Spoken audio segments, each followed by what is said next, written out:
Continuamos en Like a las 10, bienvenidos y bienvenidas a aquellos que se están sumando. Recuerden que estamos transmitiendo en el 30 de la TDA, en vivo y en directo, también en 22 de Supercanal y a través de nuestro streaming en el sitio de Unidiversidad. Cada uno de nuestros contenidos luego se comparte en nuestras redes sociales, en nuestro canal de YouTube, para que vos puedas volver a verlo y también lo puedas compartir. El pasado 2 de abril, Mendoza fue escenario de un hecho histórico, el estreno de un documental, El Capo. Si vos no pudiste ir a ver el espectáculo, ir a ver el documental, quédate porque vamos a estar charlando un poco acerca de cómo se desarrolló este trabajo desde Valencia, desde España, pero también aquí en la provincia de Mendoza. Nos acompaña Miquel Francés de la Universidad de Valencia, productor ejecutivo de este documental. Miquel, bienvenido, ¿cómo estás?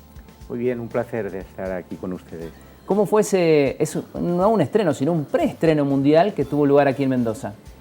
Sí, bueno, tenía que ser así, es decir, es una historia triangular, que es Valencia, un personaje valenciano del pasado. Estamos hablando de un pasado de 80 años atrás, y la contienda mundial de la Segunda Guerra y lo que fue Mauthausen. Entonces es un valenciano que va allá en el conflicto bélico y que después acaba viviendo toda su vida desde el 45 hasta que muere acá. Por lo tanto, deberíamos hacer honor a esa geografía narrativa y por supuesto que lo vamos a estrenar también en España y lo haremos ahora el 7 de mayo en Valencia, pero creíamos que la preestrena, porque realmente toda su vida la hizo aquí en Mendoza.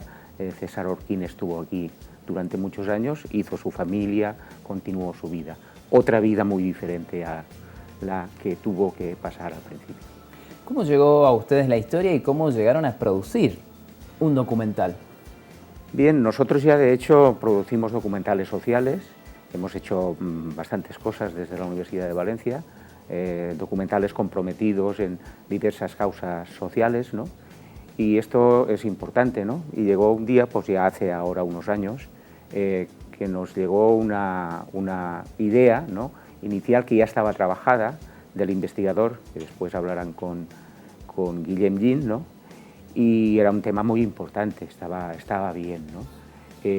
No estaba bien, no, estaba muy bien.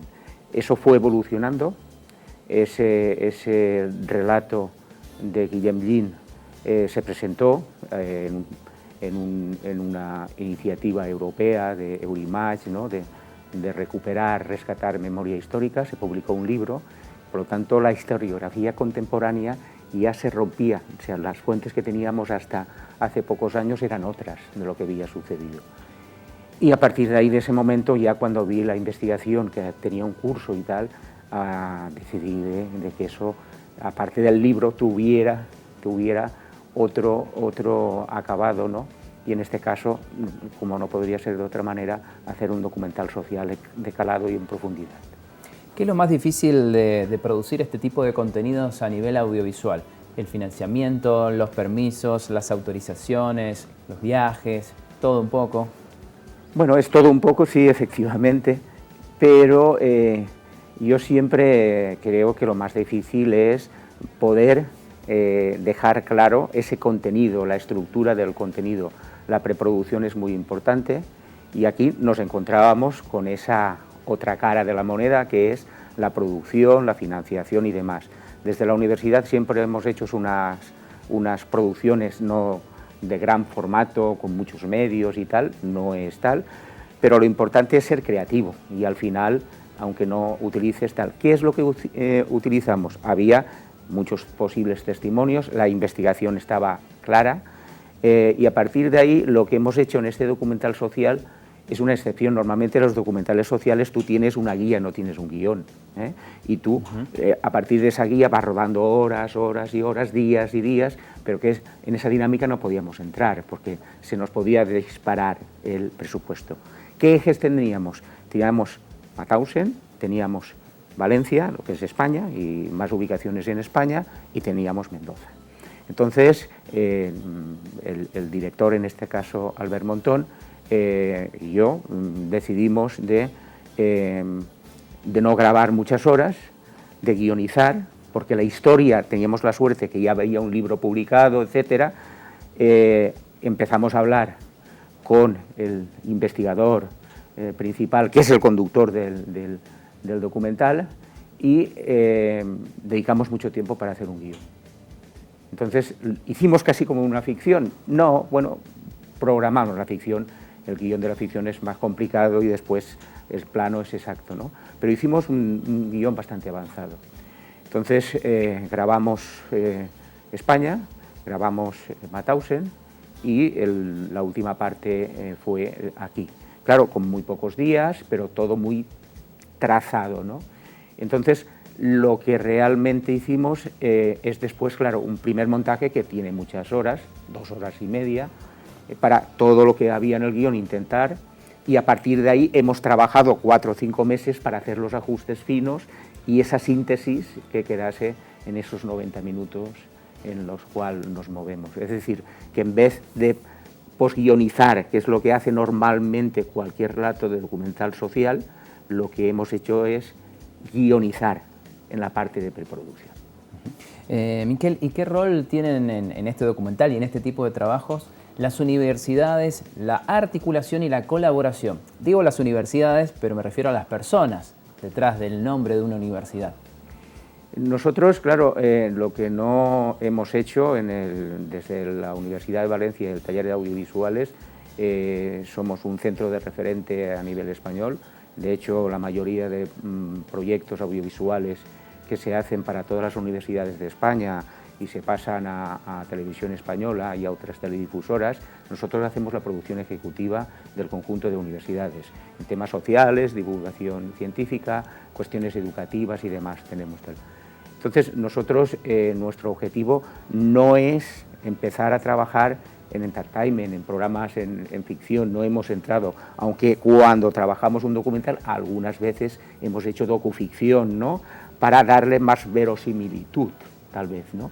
Pero hemos trabajado mucho con esta línea, es decir, esa línea de compromiso, hemos trabajado mucho medio ambiente, hemos trabajado mucho temas sociales, es decir, ese aspecto de reportajes, docureportajes, documentales, y vamos a los géneros y a los formatos, ¿no? Y bueno, ya desde 1991 empezamos a trabajar en estas cosas históricas. En aquella época hicimos el memorial, el otro memorial en positivo, ¿no? El memorial de Mauthausen es un memorial muy en negativo. Hicimos el 500 años de historia de la Universidad de Valencia. Esa es una de las primeras piezas que hicimos, con muchísimas personas que intervinieron y demás. Quiero decir que nos hemos ido especializando justamente en este macrogénero más social, etcétera.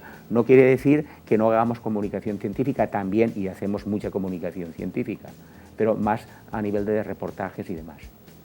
¿Qué rol juega la tecnología en este tipo de proyectos? Porque entiendo que hubo rodajes, que se trabajó en Mendoza, que el director, por ejemplo, no viajó, pero estuvo presente.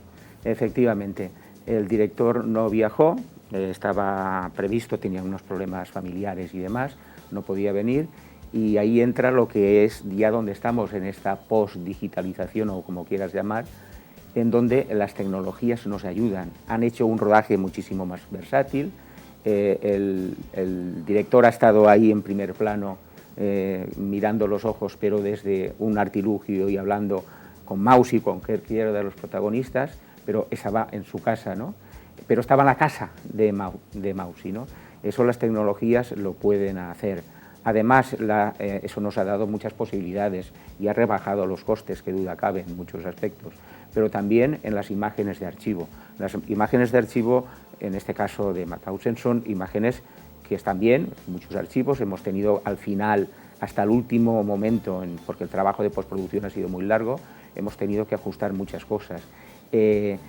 Los archivos antiguos están con muy mala calidad. Hemos tenido que utilizar herramientas ya de esta digitalización para dar esa lucidez, esa claridad, y cuando lo vimos en gran pantalla, que yo es la primera vez que lo había visto aquí el domingo, me di cuenta que funciona y que funciona muy bien, porque las imágenes de a pie las grabamos, todos estos travelings que hay, para un poco hilvanar el conjunto del relato, los hicimos en Mauthausen, pero pues hay un montón de cosas de Mauthausen que nos venían las fotos de los archivos buenos, tanto de América como de Europa, porque los archivos importantes están en Houston y en París, en Pathé y en Houston, pues están bien, pero claro, no están producidas, ¿no? Ese trabajo ha sido muy importante y yo tenía la duda de verlo en una gran pantalla y la verdad es que funciona perfectamente. Hemos conseguido una alta definición.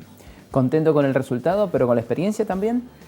Muy contento, o sea, más que contento, porque es un documental que tiene una trama muy compleja y explicar todo eso en lo que es un formato, un gran documental como El Capo, en 90 minutos no es fácil, no es fácil, porque en este caso documentales, reportajes, ficciones sobre Mauthausen hay muchísimas y el reto era muy grande y yo creo que esta pues supera a muchas de ellas, no voy a decir a todas, porque cada una hay que valorarla en función de su realización, autoría, etcétera, etcétera, pero el relato es muy potente, porque hemos reescrito la historia en este relato. Y claro, eso ningún otro documental, ficción lo había hecho. Se paraban en aquellas cosas de la carnicería, ¿no? Por desgracia, del terror permanente que era tal. Es las ficciones, hay una larga lista de producciones audiovisuales y van por otro camino. Pero aquí lo que hemos querido hacer es justicia y memoria histórica, y que la memoria histórica al final tuviera pues el justo reconocimiento, que es lo que espero que reconozcamos. Estrenamos aquí, continuamos el estreno en Valencia y acabaremos el estreno en otro tercero en Alemania, porque también los alemanes, en este caso los jóvenes investigadores, se han entregado a esta producción. Miquel, muchísimas gracias, te esperamos para la próxima. Muy bien, gracias a vosotros. Nosotros vamos a seguir con Laica a las 10. Quédense en la pantalla de Señal U, el canal de la UNCuyo. Ya venimos.